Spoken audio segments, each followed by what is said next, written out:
What's up guys, Lifting here. It is that time once again. In just 1 day Synthesis League starts and we will all be throwing our real life responsibilities in the trash bin and begin our downward spiral of self-destruction. It's going to be great. In this video I'm bringing you 5 solid league starters to get inspired by. And before we start, a big thanks to you guys over at Patreon. You make a big difference. Thank you very much everyone. If you're new to the channel, subscribe for more videos like this in the future. And then let's get into it. The first build I want to present is an Incinerate Elementalist by Thorstein the Fallen. Incinerate is a channeling skill that goes through 8 stages. The longer you channel it, the bigger it grows. When you stop channeling, you release a wave of fire in a destructive, girthy area, igniting everything in its path and dealing up to 500% more damage.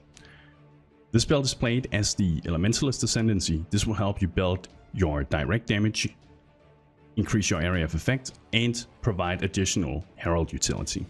In Synthesis, Incinerate received a buff, and like many other spells, it is now cheaper to sustain, but its area of effect and high level damage also received a notable buff. Thorstein's build can do any constant in the game. Check it out. The second build on the list is a Herald of Agony Max Block Gladiator by Terrain. So first of all, the main damage source from this build comes from the Agony Crawler minion, which is summoned via the Herald of Agony skill. This nasty little fellow has 3 different ways of attacking. The first is a melee attack that it rarely uses, the second is a multiple projectile attack, and the third is an explosive barrage of projectiles. And it can deliver tons of damage. Terrain best describes the Agony Crawler as his personal artillery cannon. The beauty of the Agony Crawler is that just by its own, without any real scaling, it deals a ton of damage. This means that Terrain's setup gets a lot of freedom to invest those points that you ordinarily would have had to invest into damage nodes, and it is in due part to that which allows him to scale his blockchain so effectively. This is of course only emphasized by his pick of the Gladiator Ascendancy, which further helps to provide amazing block scaling and utility for his setup. And it's worth knowing, however, that the Herald of Agony leveling can be a bit slow early on. However, as you progress the skill, it scales very efficiently into late game. Coming up third on the list is a Tri-Element Trapper by Mr. Moho, a build I featured in the past, but due to some powerful buffs to Shock Nova and Ice Trap, I thought it was worth a revisit. This setup cycles primarily through 3 different trap skills, namely Fire Trap, Ice Trap, and Shock Nova Trap. Fire Trap and Ice Trap are regular trap skills of course, but in order to use Shock Nova as a trap skill, it needs to be linked with the Trap Support Gem. This now allows you to cast it as a trap and, just as importantly, to scale it via trap modifiers too. Fire Trap is used as your main single target damage dealing source, Ice Trap is used for pack clearing, and Shock Nova Trap is used for pretty much anything as it serves 2 goals, dealing damage of course, but also shocking enemies, making them take further damage from other damage sources too, like your 2 other trap skills for instance. As the Saboteur Ascendancy, you unlock powerful damage bonuses to your traps, but also amazing defensive utilities such as being able to blind nearby enemies and having high amounts of life regeneration, etc. This build is not for the lazy type of player though. It requires you to shuffle through various skills to make the best of it, but if you do, you also end up with a pretty solid and interesting build. The fourth build on the list is a Storm-Brained Inquisitor by Theon. And now I know what you're all thinking. Storm-Brained, wasn't that just nerfed? And yes it was, 10 points to Gryffindor. But it's important to remember that nerfing something does not necessarily make it useless. Storm-Brained damage was nerfed roughly by 25% overall, but to prove it's still solid, Theon took out his Hyperthermia support gem on his 3.5 character, which according to him for his setup amounts to around 40% something more damage. He then proceeded to kill Uber Elder on his 5 link and did it rather convincingly. So to reiterate for the Hufflepuffs out there, Storm-Brained is still perfectly viable and a solid skill for a league starter. Theon's build is played as the Inquisitor. This allows him to effectively scale critical strike chains and critical damage, while also receiving generous buffs to both attack and cast speed. But most importantly, the Inquisitor's Inevitable Judgment allows critical strikes to ignore enemy elemental resistances and thus deal the intended full amount of damage. This is especially powerful against bosses who typically have high inherent resistances. As long as the critical strike chance is high enough to reliably deliver crits, this is a very powerful ascendancy when properly utilized. I featured other builds of Theon's before, and for good reason. He takes time to probably test his builds and makes an effort to provide a solid guide for people wanting to try them out for themselves. Give it a visit. The fifth and final build on the list is a Spark Inquisitor by Bashtard. Another build I featured in the past, but which was also just buffed in the recent patch and now deserves a revisit. Spark is a lightning projectile spell. When you cast this spell, you spawn unpredictable sparks to move around in the near area until they expire. With enough cast speed, you can efficiently cover a massive area with tons of small spark projectiles moving around, providing excellent clear potential.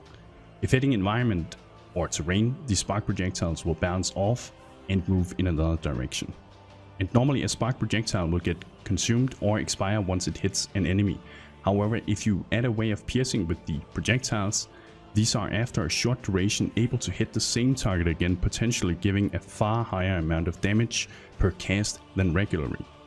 Before 3.6, a spark projectile cast could hit the same enemy again 1 second after the initial hit. This has been reduced to 0.66 seconds, now meaning the projectile can hit the same target more frequently. Besides this, Spark also received a notable damage buff at high levels. Bashtard's build, like Theans, is played as the Inquisitor for pretty much the same reasons too, like ignoring enemy elemental resistances, attacking cast speed, and higher critical strike chains and damage of course.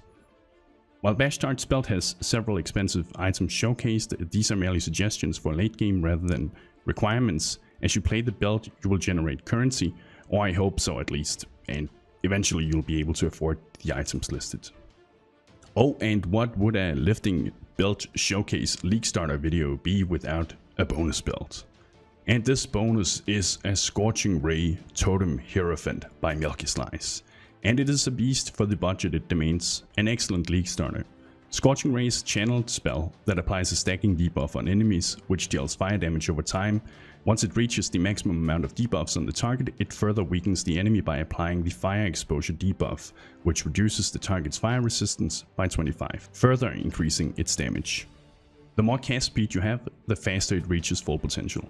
Normally, Scorching Ray is a regular spell you cast from your character, but if paired with the Spell Totem support gem, it becomes available to use as a regular totem, also enabling totem modifiers to scale the damage of the spell. To fully utilize this fact, Milky chose the Hierophant Ascendancy for this setup. The Hierophant will allow you to spawn an additional totem while also providing solid buffs to both totem damage and granting Mind Over Matter, an extra 10% damage mitigation. If you are new and this sounds complicated, don't worry, Milky have you covered in his guide.